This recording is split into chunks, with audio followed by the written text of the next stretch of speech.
Hello and welcome to my first impressions of the anime Gangsta.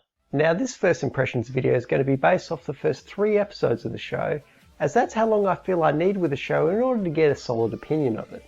Gangsta lets you know what kind of show it's going to be from the very first scene where a prostitute is getting beaten by her pimp. It's set in a very gritty and dark world where crime is rampant and the police are corrupt.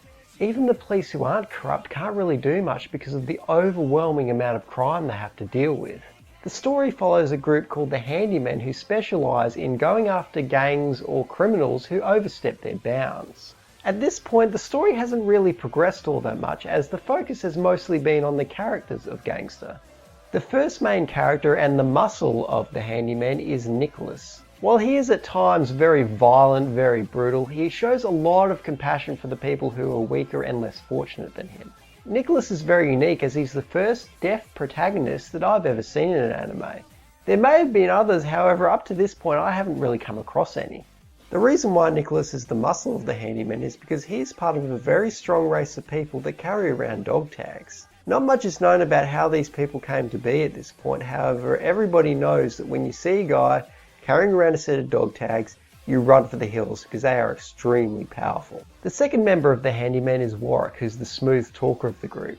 Because of his high amount of charisma, Warrick mainly deals with the negotiations for the Handyman. The third and final member of the Handyman is Alex, who was the prostitute that was getting beaten in the very first scene of the show. She is saved by the Handyman in the first episode and is hired on as their secretary. The characters in the show are what really kept me interested. I empathise with every single one of them. They've all had very hard and traumatic lives, and they somehow found a way to keep their head above water and continue living. All the characters have also found a way to stay very kind and compassionate in a very dark and unforgiving city. I can greatly respect anybody who's been able to keep their humanity while going through the kind of things that these characters have gone through. I also really love the setting. They use a lot of dull and plain colours and it makes it look like a South American slum. The setting gave me a really strong sense of dread. It made me feel like anybody who stayed in this city for too long would end up being swallowed up by it. The action scenes were also very engaging, even though they're few and far between. They were really violent and brutal and had my eyes glued to the screen. In terms of complaints, I don't really have any at this point.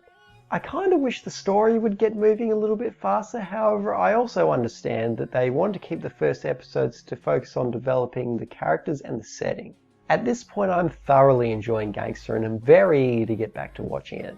If you'd like to watch this show and live in the US, it's available for legal streaming over on Funimation's website. It's also been licensed by Anime Limited in the UK and Anime Lab in Australia. Anyway, thank you very much to everybody who watched this video. If you have any feedback, feel free to leave a comment, and if you like this video and want to see more, feel free to subscribe as well. Thanks again, and I'll see you next time.